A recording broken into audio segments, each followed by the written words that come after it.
વડોદરા જિલ્લા ભાજપ પ્રમુખ સતીશ નિશાળિયાના એક નિવેદનથી વિવાદ ઉભો થયો। જિલ્લા ભાજપના પૂર્વ મહિલા કાર્યકર્તાએ તેમના નિવેદનને લઈને રોષ ઠાલવ્યો।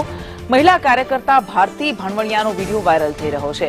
તેમણે કહ્યું કે તમને હવે કરજણમાં ગેરકાયદે બાંધકામ દેખાયા? અત્યાર સુધી તમને ગેરકાયદે બાંધકામ ન દેખાયા। તમે તમામ ચૂંટણીમાં ભાજપ વિરુદ્ધ જ કામ કર્યું છે। હવે તમારા પાપનો ઘડો ભરાઈ ગયો છે। સતીશભાઈ, તમે સ્ત્રીઓ મામલે રાવણને પણ શરમાવી દીધા છે। તમે સ્ત્રીઓ સાથે શું કર્યું તે મારા મોઢે ન બોલાવો। સતીશ નિશાળિયા, બહુ થયું, હવે પાછા વળી જાઓ તેવું આ વિડીયોમાં તેઓ કહી રહ્યા છે। અહીંયા દાદાગીરી કરીને અને તમે કહો છો કે મત નહીં આપો તો ઘર તોડી નાખીશ। અરે ભાઈ, તમે કોણ ઘર તોડવા વાળા છો? કોઈનું ઘર તોડવા વાળા તમે કોણ છો? તમને કોને રાઈટ આપ્યો કોઈના ઘર તોડવાનો? અને તમે કેવી રીતે આ બોલી શકો કે વિકાસ થયો છે? ધારાસભ્ય એ પણ વાત કરી કે આ ભારતીય જનતા પાર્ટીએ વિકાસ કર્યો, પરંતુ અહીંયા જે પોતાને આ વિસ્તારના આકા સમજતા હોય, પોતાની વિસ્તારની અંદર દાદાગીરી કરીને ગરીબ જનતાને જે દબાવવાનું કામ કરતા હોય, એવા લોકો અહીંયા દાદાગીરી કરીને અહીંયા કોઈને સભામાં ન આવવા દેવા, કોઈને ફોર્મ નહીં ભરવા દેવું, આવી દાદાગીરી કરવા વાળા જે અહીંયા વિકાસની વાતો કરતા હોય અને પાછા એવું કે અમે જીત્યા પછી પાછા ભાજપના છે। મિત્રો, ક્યારેય એને ભાજપમાં અમે લેવા નથી। આ તમને જાહેરમાં કહું છું।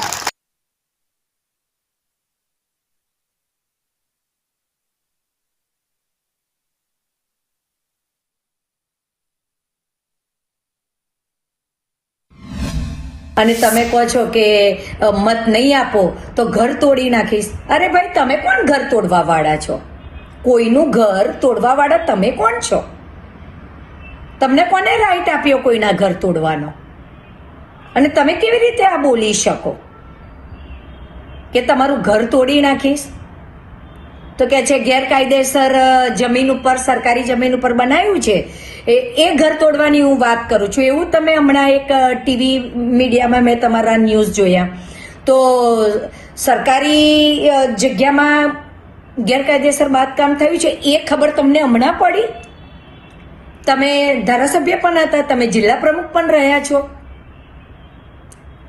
તો ત્યાં સુધી તમને ખબર નથી ગેરકાયદેસર બાંધકામની? અને હવે તમને એકદમ જ ખબર પડી ગઈ કે ગેરકાયદેસર બાંધકામ હતું?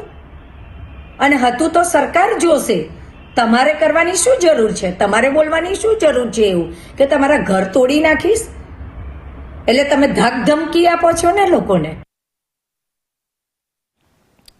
સતીશ નિશાળિયાના નિવેદન વિરુદ્ધ ફરિયાદ દાખલ કરવામાં આવશે। કોંગ્રેસ આ સમગ્ર મામલે ચૂંટણી પંચને ફરિયાદ કરશે। કોંગ્રેસ પ્રવક્તા મનીષ દોશીએ નિવેદન આપ્યું છે કે ચૂંટણી પંચે સામેથી જ સો મોટો લેવું જોઈએ। સતીશ નિશાળિયાએ ધમકીભરી ભાષાનો ઉપયોગ કર્યો છે।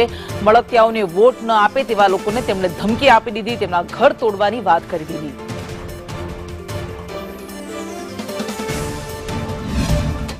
ભાજપાના નેતા સતીશભાઈ નિશાળિયા અને એની ટીમે જે રીતે મતદારોને ધાક ધમકીની ભાષા આપી અને એ ધાક ધમકીની ભાષાને કોંગ્રેસ પક્ષ ગંભીરતાથી લઈને